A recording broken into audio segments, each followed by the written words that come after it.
मेरा मानना है कि अगर मैं अपना काम पूरी निष्ठा से करूं तो यही सच्ची सेवा है। एक शक्ति का एहसास भी होता है जो हमें सत्मार्ग पर चलने का एहसास कराती है। पर प्रभु जी, नाम जपना, नाम ही क्यों जपना और किसका नाम जपना भगवान का स्वरूप, इस विषय पर हमेशा तर्क वितर्क बिना अंदर चलता अच्युत रहता है। भावना के किया हुआ निष्काम कर्म भी व्यर्थ जाता है, शास्त्र प्रमाणित। भगवत भावना विहीन शुभ कर्म हो सकता है, भगवत प्राप्ति या दिव्य शक्ति संपन्न नहीं बना सकता। शुभ कर्म और अशुभ कर्म दोनों बांधने वाले हैं। दिव्य आनंद या दिव्य शक्ति प्राप्त करने के लिए शुभ अशुभ दोनों का नाश करना होता है। शुभ अशुभ दुर्ग विध्वंस बल तब जयति जयति जग। जो परम लक्ष्य है, चरम लक्ष्य है, शुभ अशुभ दोनों का त्याग करके गुणातीत स्थिति में पहुंचना है। उसके लिए नाम जप अत्यंत अनिवार्य है। भगवान का नाम सच्चिदानंदमय है।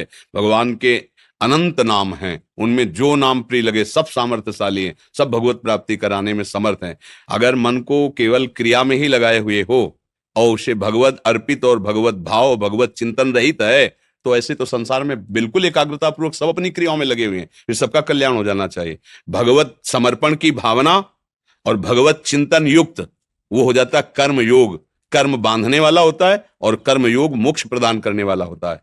चाहे गणित पढ़ाओ, चाहे संस्कृत पढ़ाओ, चाहे किसानी करो, चाहे व्यापार करो, चाहे युद्ध करो, चाहे रक्षा करो, लेकिन वो भगवत प्रीत्यर्थ होना चाहिए और भगवत स्मरण सहित होना चाहिए, अच्युत भावना से युक्त होना चाहिए। किसी की भी सेवा करो, भगवत भाव करके करो, निश्चित कल्याण हो जाएगा। भगवान नाम जपना अत्यंत अनिवार्य है।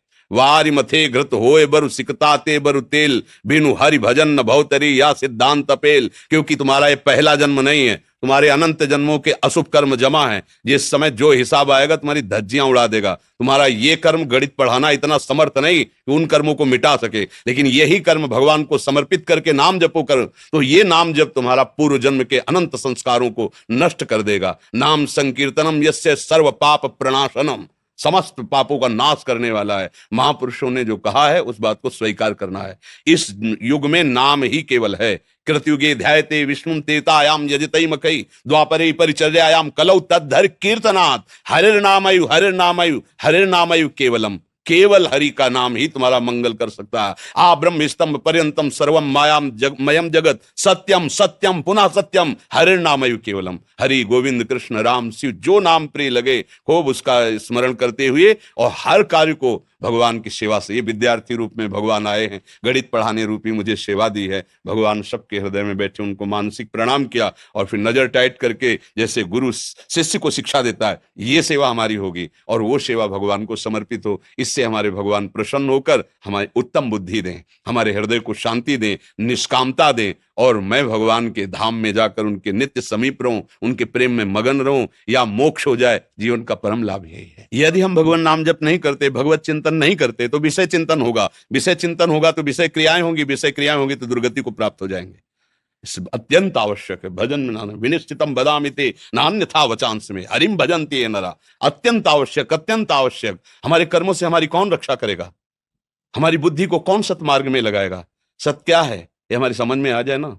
अभी ये सत्य थोड़ी जान गए हो तो गणित लगाना अलग बात है, और ये गणित है जो त्रिगुणातीत है, जहां तुम्हारी बुद्धि पहुंचती, ना मन पहुंचता है, ना चित्त पहुंचता है, ना अहंकार पहुंचता है। तुम्हारी बुद्धि जितनी रची गई है वो ब्रह्मा जी ने खोपड़ी में थोड़ी थोड़ी बूंद बूंद भर डाली है, और जो ब्रह्मा की भी बुद्धि काम ना करे वो है भगवदानंद। जहां ब्रह्मा की भी बुद्धि कांप जाए वो है भगवदानंद। इसलिए हमको अत्यंत आवश्यक है, हमें एक ऐसा मित्र चाहिए जो हर समय हमारी रक्षा करके हमें सतमार्ग में चला सके। वो केवल नाम है, नाम जो नामी से भी बड़ा है, जो नामी को अधीन करा देता है और हमारी रात दिन पहरा देता है। नाम पहारू दिवस निशि, रात दिन हमारी रक्षा करता है। राधा राधा कृष्ण कृष्ण राम राम, जो नाम तुम्हें प्रिय लगे खूब जपो। हमारे प्रभु के हर नाम में अपार सामर्थ्य विराजमान है। और जब के देखो, अभी तक जीवन ऐसे गणित में बिताया, अब थोड़ा इस गणित में आओ, फिर देखो क्या आता है। प्लस ही प्लस आएगा, प्लस ही प्लस, जीवन प्लस ही प्लस, माइनस नहीं हो सकता। दिन दिन बढ़े प्रताप शुक्ल पक्ष, जैसे चंद्र कला रे मन भजिए नंद लला।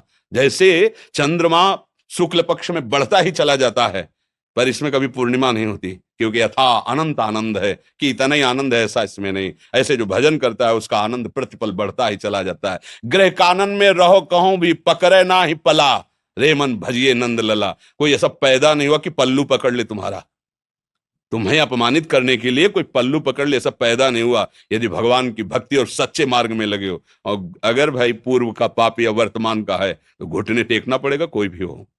वो कर्म तुम्हें परास्त कर देगा। इतना भजन करो कि तुम कर्म को परास्त कर दो। तुम कोई पशु थोड़ी हो कि केवल कर्म भोग भोगोगे। तुम ऐसे महान शरीर को प्राप्त करो कि तुम भगवान बन सकते हो, भगवान बन सकते हो। क्यों? भगवान में तन्मय हो गए, सारूप्य मोक्ष को प्राप्त हो गए तो भगवान बन गए। खूब नाम जप करो। समझ पा रहे आप?